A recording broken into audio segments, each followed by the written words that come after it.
One of the things I find most intriguing is a dark story abstracted by a fun exterior. Songs can be some of the most effective ways of doing this, as even if the lyrics and words being spoken are very dark in nature, an upbeat tune can make the song itself very light and fun.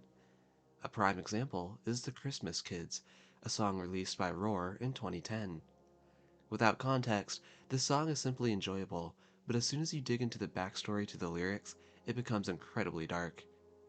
Unlike the other songs I've covered on the channel thus far, this one does not tell a fictional tale that is meant to reflect the dark themes of our society, but rather is based on a very true and disturbing event. Within the romantic feel of the song is a story that tells of a talented woman who is trapped and abused, two innocent kids caught in the mess, and the sins of one man behind the dysfunctional family.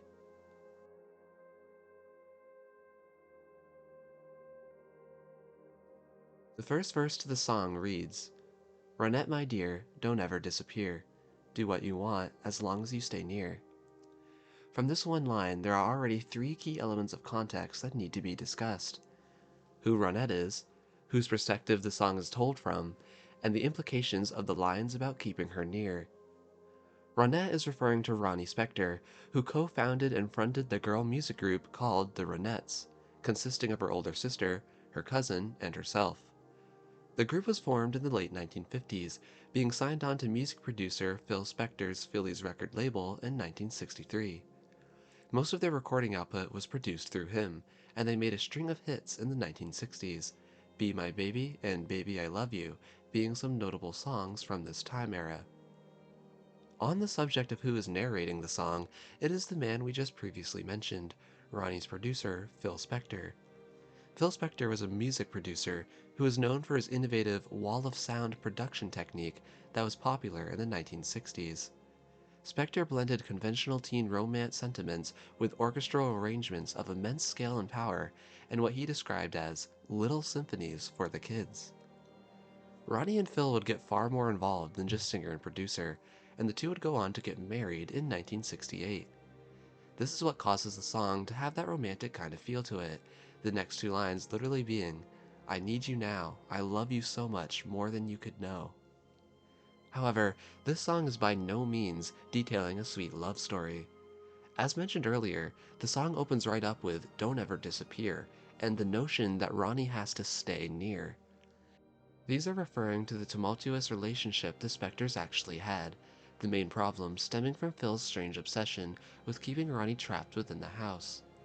According to Ronnie, Phil Spector was controlling and jealous, and he would often physically and emotionally abuse her. She described incidents where he would pull her hair, hit her, and even threaten her with a gun. She also said he would isolate her from her friends and family, and force her to stay at home and not work on music. Ronnie Spector had been frank about the abuse she suffered at his hand, writing about his vindictive and violent nature in her memoir, Be My Baby. Released in 1990, she alleged he kept a glass coffin in the basement of their house, warning her he'd kill her if she tried to leave, as well as hiding her shoes to stop her from running away from him. She has also said that at times she feared he would hire a literal hitman to kill her should she ever try to leave him. All of this puts a much darker perspective on the line, "Do what you want as long as you stay near," from the song. At this point, we are getting to the reason for the song being titled The Christmas Kids, as we reach the lyrics that actually mention the phrase, "The Christmas kids were nothing but a gift, and love is a tower where all of us can live." In 1971, Phil surprised Ronnie with adopted twins for Christmas, hence the lyric, "The Christmas kids were nothing but a gift," that inspired the title. The key word here is surprised.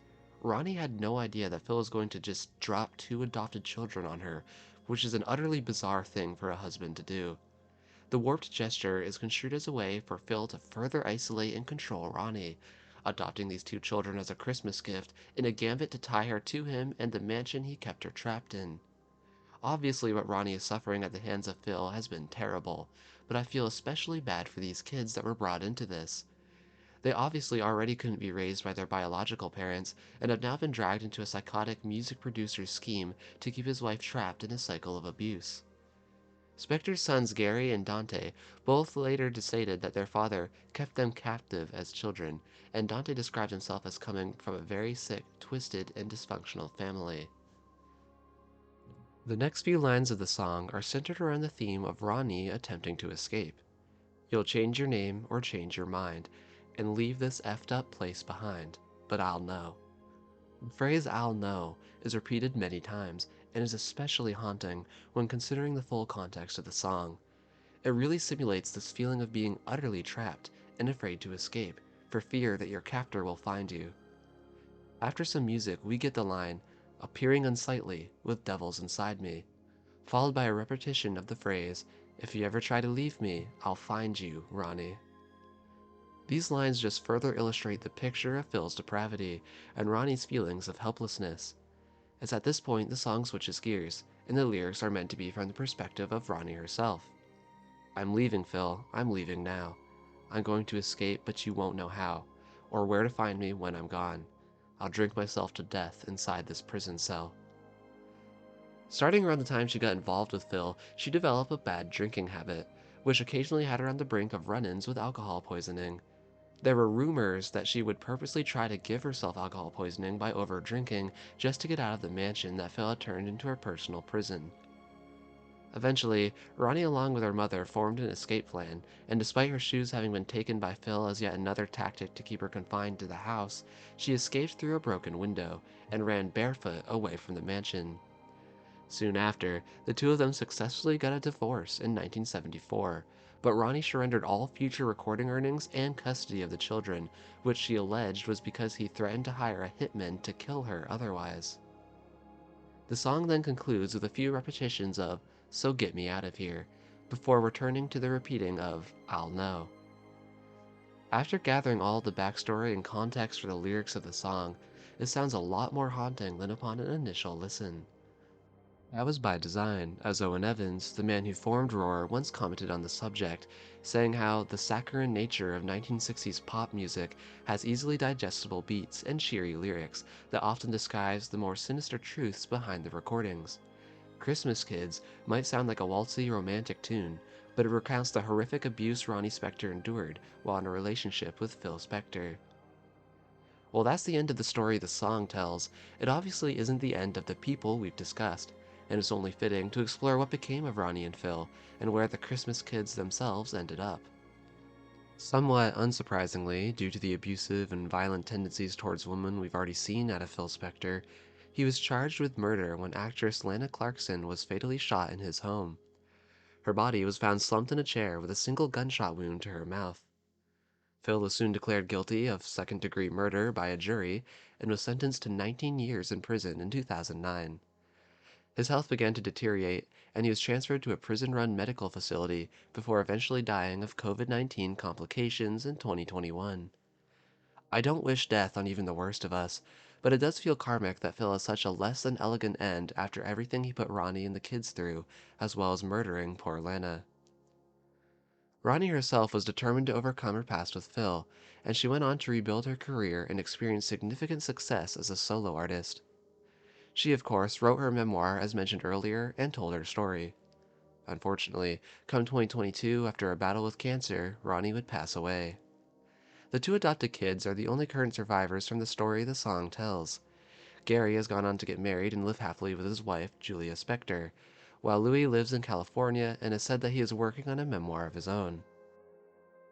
Not only is this song a prime example of the intriguing nature of a dark rabbit hole obscured by a fun exterior, but the story it tells goes to show how the twisted mind and evil deeds of one man can affect so many around him, even sucking in those that are completely innocent, such as the adopted children. Knowing all of this, the song can evoke many emotions upon a listen, further immortalizing the tragic story of Phil and Ronnie Spector, and the Christmas Kids that were brought into it all. If you liked this analysis, or like the study of music lyrics in general, check out my playlist Story Behind the Song, and watch the other deep dives into music that I've done. If you like complicated stories of dysfunctional families like the one portrayed in this song, also feel free to check out my videos on the Petscop web series, as they may be of interest to you.